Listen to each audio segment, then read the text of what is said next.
And so I said, of course I crushed it. I mean, I'm a corporate alpha dog, right? Oh, sorry. Hey, Jeffrey, how's accounting? Hey, hi, Susie. Ah! Whoa! Whoa! Ah! Oh, God. Lunch. Am I right? Oh, man. So that's a piece of our assembly edit. Assembly edit is all our shots in a sequential order in the timeline. It's not perfect yet, but at least it's a starting point. So let's get to that starting point. So to get to that point, we got to make another bin and call it sequences to stay organized. Another way to make a bin, I showed you selecting the radio button, but the quick key really is, once we're in our project window, you hit a Command N, and there is our bin. Now we can name it, and remember, dash sequences will bring that to the top of our bin, or our project window in this case. So once that's made, we can double click it to open it, and click in it and hit Shift Command N, and it makes a sequence. If you forget that, another way to make sequences is up here in the Clip menu and New Sequence. So then you want to title it, and we're going to call this Assembly Edit. And double click that to load it into the timeline. Once it's down there, you can see our track selectors. We have video 1 and 2 audio tracks automatically made for us. That's all we need for now, because we only have 1 video track and 2 audio tracks now that we're all synced up. So let's go to our first scene. We need some establishing shots to really start our movie off. Open the establishing shots bin. And we can start looking at a few of these. If we play this one. Okay, there's our copier. Maybe that'll establish that we're in the copy room of the office. Mark it in. And don't need a lot of that, so we'll mark it out right away. And to commit this to the timeline, notice we now have our source material up here. If we look down in our timeline, the video track and the 2 audio tracks are married to our timeline tracks.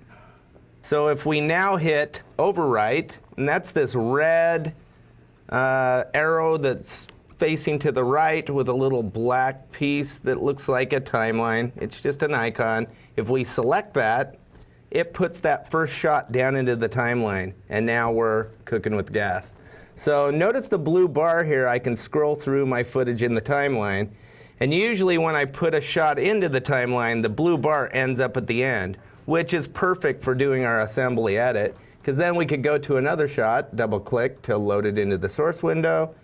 This time I'll use JKL, hit the L key, and I'm just going to hit it a couple times to scroll to a part. Yep, that looks good. Let's mark it in there. That establishes the office setting a little bit. I might even want to put that at the beginning of our sequence. So if I drag my blue bar to the front here, I'm now going to use another key called the splice. That's the yellow arrow that's facing to the right. And if I have my blue bar at the front, the blue bar becomes a mark in lieu of a mark in. So let's talk about 3-point editing. That's pretty much what Avid is a 3-point editor. There's cases where you can go around that, but usually we're working with 3-point editing. So I'll bring that up when we're not really working with 3-point editing. But our blue bar, like I said, becomes a mark in lieu of a mark in. I could always hit a mark in if I wanted to. And then if I hit the yellow splice in, notice it pushed my other shot down the timeline, and if I scroll through it, there's the main establishing shot at the front, play it to the next one, and then we see the copier. So we have, a good establishing sequence started here. And you're going to want to cut every one of your scenes in a separate sequence. Then when you get done, you'll make a folder right-click is one way to make a folder. Of course, we also have the fast menus that we can grab that same make folder, new folder, and we'll make a all scenes folder and start putting bins with those scenes in there. So there's our first sequence, and we could name that establishing. Scene 1 is going to come right after that, so let's open that up. And then you can load these by dragging your scenes into the source window. We can put those scenes together. So we still have our establishing shots down here in the timeline. And now this next scene, if we mark into out of the whole scene, we've cut each shot in there, and it's marked into out. So now all we have to do is hit the overwrite. But let's show you the quick key for that. The interface is a slower way to edit. Once you learn your quick keys, this splice in is the V key on your keyboard. The overwrite is your B key on the keyboard. And at this point, really, we're just throwing things into the timeline, you know, doing the assemble edit. And either one will get you there at this point. So let's just hit the splice button. And you can see now we have both scenes put together. We can drag to the front here with the blue bar, or just click to get it at the front, or even hit home and play forward. Here it is.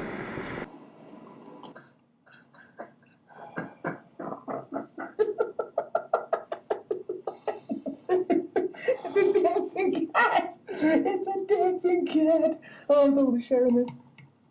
Oh, dude, Jeff, I just sent you. So when you get all your scenes put together, it's going to look like this in the timeline. Notice our first scene here, and then we have our second scene, just scrolling through real quick.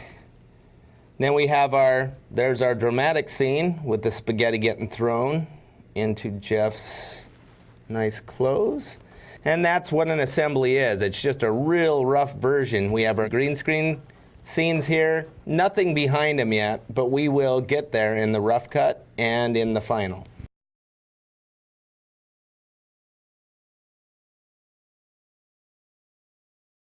All right, so let's review. An assembly edit is every shot of our movie in a sequence. To get there, we take each scene and make a sequence.